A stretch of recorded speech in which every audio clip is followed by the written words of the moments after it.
ஆத்ம வணக்கம். ஆத்மபிதா சுவாமி சிவானந்த பரமஹம்சர் அவர்கள் அருளிய 3 நிலைமைகள்.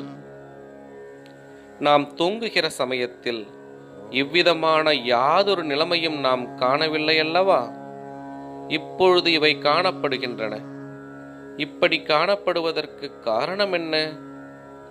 நீர் தூங்கும் பொழுது சொப்பனம் காண்பதில்லையா? சொப்பனம் காண்பதுண்டு. அந்த சமயத்தில் நான் இப்பொழுது தூங்கிக் கொண்டிருக்கிறேன் என்றும் இக்காணப்படுவது சொப்பனம் என்றும் உள்ள நினைவு உமக்கு இருக்கின்றதா? இல்லை. அந்த சொப்பனம் அனுபவித்துக் கொண்டிருக்கும் பொழுது உமது நினைவு என்னவா இருந்தது? இது ஜாக்கிரத நிலைமை என்றும் உண்மையில் நான் அனுபவிப்பதென்றுமாயிருந்தது.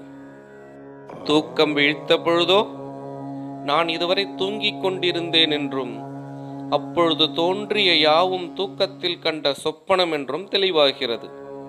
இதைப் போலவே நாம் இப்பொழுது தூங்கிக் கொண்டிருக்கிறோம்.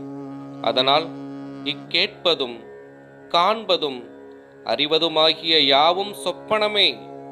அது எவ்விதமென்றால், நீர் தூங்கும்போது சொப்பனம் காணுவதும் அது உண்மையில் நாம் அனுபவிப்பதாயும் இருந்தது.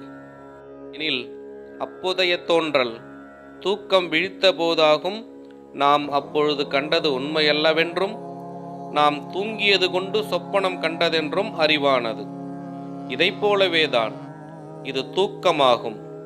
இதில் காணுவதெல்லாம் சொப்பனமாகும். இந்த தூக்கம் எப்பொழுது தெளிகின்றதோ அப்பொழுது மட்டுமே நான் இதுவரை தூங்கிக் கொண்டிருந்தேன் என்றும் அப்பொழுது பார்த்ததெல்லாம் சொப்பனமாயிருந்தது என்றும் புலப்படுகின்றது. 3 நிலைமைகள் தொடரும். ஆத்ம வணக்கம்.